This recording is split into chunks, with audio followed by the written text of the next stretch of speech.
Class 12। आज हम finish करेंगे विस्तास बुक का chapter number 2, the tiger king. चलिए लेट्स गेट गोइंग।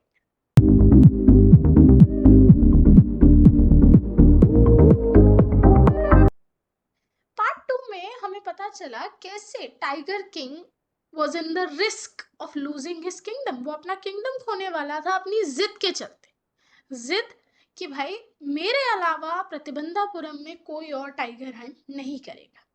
तो जब एक ब्रिटिश ऑफिशियल प्रतिबंधापुरम आया और उसने रिक्वेस्ट किया एक टाइगर हंट करने का, उसने सीधा सीधा मना कर दिया। ब्रिटिश ऑफिशियल के सेक्रेटरी ने ये तक कह दिया कि टाइगर को मार टाइगर किंग लेंगे, बस ब्रिटिश ऑफिशियल को फोटो खिंचवानी है उस मरे टाइगर के साथ।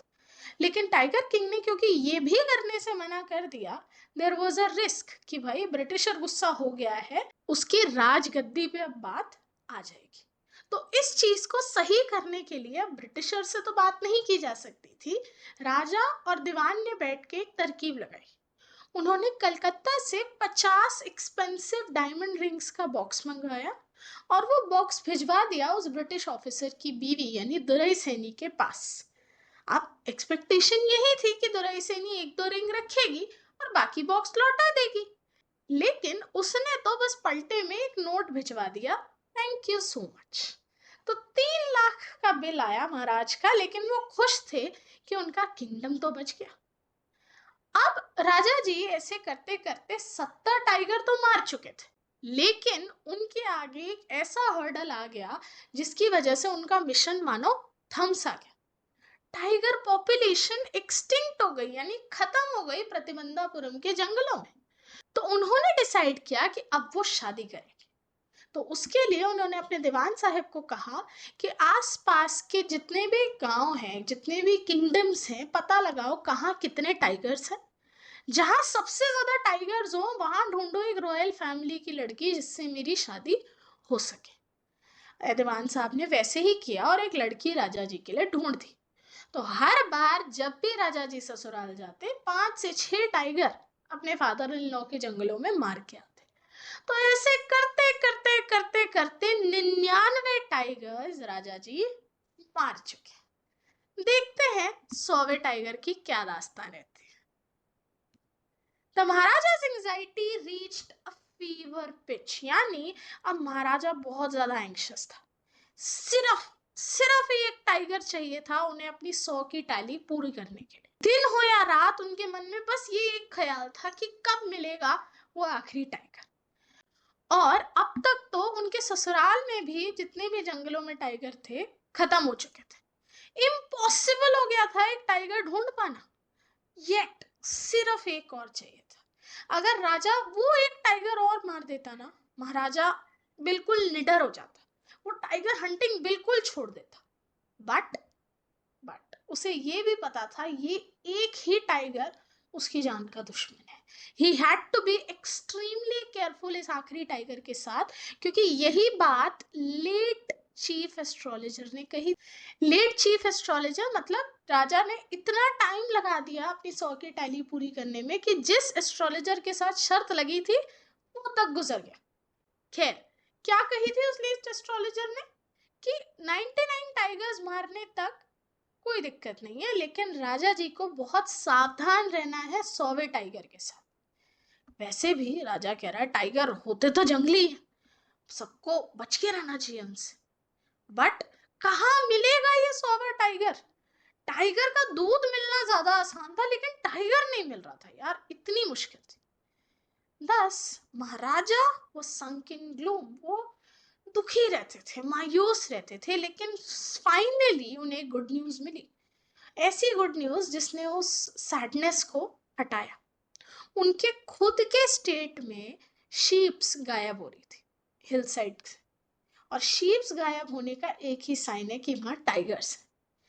पर पहले ऐसा सोचा गया कि शायद खादिर मियां साहब या वीरासमी नायकर, जो जाने जाते हैं शीप्स को निगलने के लिए, वो लोग कर रहे हैं ये सब। बट ये तो अफवाहें हैं, श्योरली एक टाइगर ही था वहां। तो जितने भी गांव वाले थे वो महाराजा को ये बात बताने पहुंचे। महाराजा बहुत खुश हुआ और उन्होंने 3 साल का एग्जेम्पशन दे दिया उस गांव के लोगों को टैक्सेस पे करने से। लेकिन टाइगर इतनी आसानी से मिला थोड़ी। इट सीम्ड कि बस वो तो राजा को, वो कहते हैं ना, पिन कर रहा था कि देख मैं यही हूँ, ढूंढ मुझे, ढूंढ मुझे। और जब राजा ढूंढने पहुंचा वो फिर गायब हो गया, कहीं निशानी ही नहीं एक टाइगर के होने की। महाराजा भी ढीठ कि मैं तो निकलूंगा ही नहीं जंगल से जब तक टाइगर नहीं मिलता। अब जैसे जैसे दिन गुजरते जाते महाराजा का गुस्सा और ऑब्स्टिनेसी यानी सनकीपन बढ़ता जाता। वो बैठे बैठे लोगों को नौकरियों से निकाल रहा है। एक दिन जब उनका गुस्सा बहुत ज्यादा था, महाराजा ने दीवान को बुलाया और कहा उन गांव वालों को जिनको मैंने 3 साल की एग्जाम्पशन दी थी टैक्स से, डबल कर दो उनका लैंड टैक्स। झूठ बोला मुझे उन्होंने। तो दीवान उसे समझाता है कि महाराज ऐसा करेंगे तो लोग गुस्सा हो जाएंगे, फिर हमारी स्टेट भी इंडियन नेशनल कांग्रेस के अंदर आ जाएगी। तो उन दिनों दौर ऐसा था कि ब्रिटिशर्स को भगाने के लिए कांग्रेस जगह जगह जाके लोगों को अपनी तरफ कर रही थी। तो अगर लोग कांग्रेस की तरफ हो जाते तो राजा का वो दबदबा किंगडम पे कम हो जाता। दीवान उसे ये चीज समझाता है, लेकिन राजा गुस्से में था, वो कुछ नहीं समझ रहा था। वो कहता है ऐसे में तुम भी रिजाइन कर दो पोस्ट से, जाओ यहाँ से। दीवान वहां से चला जाता है। दीवान घर जाता है कन्विंस्ड कि अगर अब महाराजा को टाइगर नहीं मिला, ये रिजल्ट्स कुछ अच्छे नहीं होंगे किंगडम के लिए। तो उसे लगा राजा जी अब तभी नॉर्मल होंगे जब उन्हें वो आखिरी टाइगर मिल जाएगा।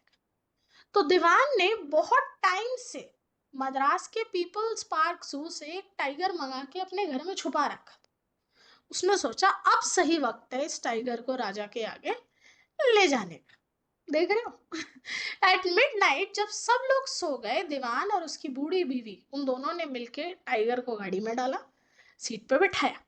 दीवान खुद गाड़ी ड्राइव करके लेके गया उस जंगल जहां महाराज थे। जब वो जंगल पहुंचे टाइगर और दीवान साहब, तो टाइगर ने तो सत्याग्रह लॉन्च कर दिया, मैं निकलूंगा ही नहीं गाड़ी से। लेकिन दीवान ने भी जैसे तैसे उसे धक्का मार मार के जमीन पे ढकेल दिया। फिर आई अगली सुबह। वही बूढ़ा टाइगर महाराजा के सामने आके खड़ा हो गया इन हम्बल सप्लिकेशन। आपने बुलाया था महाराजा जी, बताइए, मारना है मेरे को, मार लीजिए। It was with boundless Joy कि महाराजा ने दूर से निशाना लगाया और वो बीस्ट जाके पत्तियों के ढेर पे गिर गया। वो चिल्लाया, I have killed the 100 tiger. मेरा वाव पूरा हुआ। महाराजा बहुत खुश था, इतना खुश कि उन्होंने जाके देखा भी नहीं कि टाइगर एक्चुअली मरा है भी या नहीं, क्योंकि कहीं ना कहीं उन्हें भी डर था। 100वां टाइगर है भाई, गोली लग गई ना, ठीक है बस भागो, मेरा काम हो गया। उसने जाके जरूरी नहीं समझा चेक करना कि एक्चुअली वो टाइगर मरा है या नहीं। उसने बस अपने लोगों को बोल दिया कि इसको कैपिटल में लेके आओ पूरे शानो शौकत से, मैं अपनी गाड़ी में यहाँ से जा रहा हूँ। और वो वहां से निकल दिया। आफ्टर द महाराज लेफ्ट तो हंटर्स ने जाके गौर से टाइगर को देखा। वो टाइगर तो अभी भी आंखें मटका रहा है और हंटर्स को देख रहा है। तो मैन को रियलाइज हो गया कि ये टाइगर मरा नहीं है, गोली इसको छू के निकल गई और उस गोली की आवाज से ये बेहोश होके गिर गया था। हंटर्स ने सोचा अब क्या करें, राजा जी ने तो अपना 100वां टाइगर नहीं मारा, ये बात जाके उनको बताएं। उन्होंने डिसाइड किया कि भाई अगर राजा को पता चला उसका टारगेट मिस हुआ है तो हमारी नौकरी पे बात आ सकती है। काम करते हम मार देते, क्या हो गया, ठीक है ना। So one of the hunters, उन्होंने दूर से निशाना लिया और गोली चलाई उस टाइगर पे और इस बार टाइगर मर गया। लेकिन आप बताओ क्या वो 100वां टाइगर एक्चुअली राजा की गोली से मरा? Then as commanded by the king, उस डेड टाइगर को प्रोसेशन के साथ यानी बैंड बाजे के साथ टाउन में लाया गया और उसके ऊपर एक टूम्ब इरेक्ट कराया गया कि ये राजा के द्वारा मारा गया 100वां टाइगर है। अब राजा जी टाइगर हंट गिव अप कर देते। उस स्टेट एस्ट्रोलॉजर को इंश्योरेंस एजेंट बनता देख तो वो नहीं देख पाएंगे अब, लेकिन अपने मन की तसल्ली उन्होंने कर ली, 100 के 100 टाइगर्स मार के उनके अकॉर्डिंग। कुछ दिनों बाद महाराजा के बेटे का तीसरा बर्थडे था।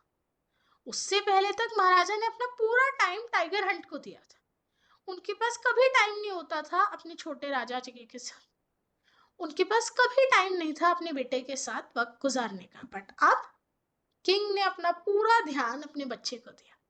ही विश्ड कि मैं He wished to give him some special gift. वो एक बहुत खास तोहफा अपने बच्चे को उसके जन्मदिन पे देना चाहते थे। तो वो गए प्रतिबंधापुरम के शॉपिंग सेंटर, हर दुकान देखी पर उन्हें कुछ पसंद नहीं आया। फाइनली उन्हें एक वुडन टाइगर मिला एक छोटी सी टॉय शॉप में, एंड उन्होंने डिसाइड किया ये एकदम परफेक्ट गिफ्ट है। वो वुडन टाइगर था तो सिर्फ 2.25 आने का, पर शॉपकीपर को पता था कि अगर इतना कम प्राइस महाराजा को बताऊंगा उसे ही पनिश कर दिया जाएगा। तो उसने कहा, योर मैजेस्टी, ये ना बहुत एक्सीलेंट पीस है क्राफ्ट्समैनशिप का, बहुत रेयर, आपके लिए सिर्फ 300 रुपए। यानी 2.25 रुपए की चीज को 300 रुपए का बता के उसने महाराज को वो टाइगर बेच दिया। तो राजा ने भी कहा, वेरी गुड, ये हुआ तोहफा क्राउन प्रिंस के लिए। ये बोल के वो वुडन टाइगर वहां से ले गए। On that day father and son पूरा दिन उन्होंने उस टाइनी लिटिल वुडन टाइगर के साथ खूब खेला। अब क्योंकि वो एक टाइगर एक अनस्किल्ड कारपेंटर ने बनाया था, उस वुडन टाइगर की सरफेस बहुत ज्यादा रफ थी। Tiny slivers of wood stood up like quills all over. Tiny slivers of wood stood up like quills all over it. अब जितनों को पता है हिंदी का एक वर्ड होता है फांस, लकड़ी जो लाइक स्मूथ नहीं होती ना उसमें फांस निकली होती है, ठीक है। तो कई बार जब आप लाइक कोई फर्नीचर का पीस हो या कुछ हो, वो फांस घुस जाती है स्किन के अंदर, ठीक है। तो जो वुडन टाइगर था उसमें भी इसी तरह की स्लिवर्स यानी फांसे दिख रही थी बहुत ज्यादा, और उसी में से एक फांस महाराजा के राइट हैंड पे लग गई। तो उन्होंने ध्यान नहीं दिया, अपने लेफ्ट हैंड से उसे बाहर खींच के फेंक दिया और प्रिंस के साथ खेलने लगे। लेकिन अगले दिन उनके राइट हैंड में एक इन्फेक्शन हो गया, और 4 दिन में वो इतने बड़े सुपरेटिंग सोर, सुपरेटिंग मतलब फूल गया उनका हाथ, हर जगह रेडनेस रेडनेस, बहुत बुरा था। मतलब इतने से लकड़ी के पीस ने क्या हाल बना दिया राजा जी के हाथ का, किसी को समझ नहीं आ रहा था। 3 फेमस सर्जन्स को मद्रास से बुलाया गया, एक भी नहीं, 2 भी नहीं, सीधा 3, वो भी मद्रास से। उन्हें बुलाया गया और उन तीनों ने कंसल्टेशन करके डिसाइड किया कि हम ऑपरेशन करेंगे, और ऑपरेशन हुआ। तीनों सर्जन ने जिन्होंने परफॉर्म की वो सर्जरी, वो ओटी से बाहर आके बोले, operation was successful, operation successful रहा, महाराजा इज डेड। ऑपरेशन सक्सेसफुल रहा, महाराजा इज डेड। यानी कहीं ना कहीं उन सर्जन्स को भी पता थी ये बात कि 100वां टाइगर राजा जी से बदला लेगा। यानी ये बात कि 100वां टाइगर राजा ने नहीं मारा सब जानते थे, और इसीलिए उन डॉक्टर्स ने भी ऑपरेशन करने के बाद क्या बोला, ऑपरेशन सक्सेसफुल रहा, राजा जी मर गए। इस तरह 100वें टाइगर ने अपना फाइनल रिवेंज लिया टाइगर किंग से। तो आप देख रहे हो, मौत जब आनी है जैसे आनी है आके रहेगी, आप उससे कितना भी बचने की कोशिश कर लो नहीं बच पाओगे। खैर, इस चैप्टर को रैप करने से पहले ना एक सवाल है मेरा आपके पास, एक सवाल है मेरा आपसे। हमने देखा है इस चैप्टर में कि जब राजा को बोला गया कि 100वां टाइगर तुम्हारे मौत की वजह बनेगी, राजा शुरू हो गया सारे टाइगर्स को मारना। बट क्या आप में से किसी के मन में ये थॉट आया, व्हाट इफ राजा कभी टाइगर्स को मारता ही नहीं? क्योंकि अगर राजा कभी टाइगर्स को मारता ही नहीं, वो 100वें टाइगर की गिनती तक पहुंचता ही नहीं, तब भी तो वो अपनी लाइफ स्ट्रेस फ्री गुजार सकता था ना। खैर, ये मेरा ख्याल है इस चैप्टर को लेके। फिलहाल जो स्टोरी में कहा गया, आई होप आपको समझ आया। मिलूंगी आपसे अगले हफ्ते आपके अगले चैप्टर के साथ, तब तक के लिए बाय बाय।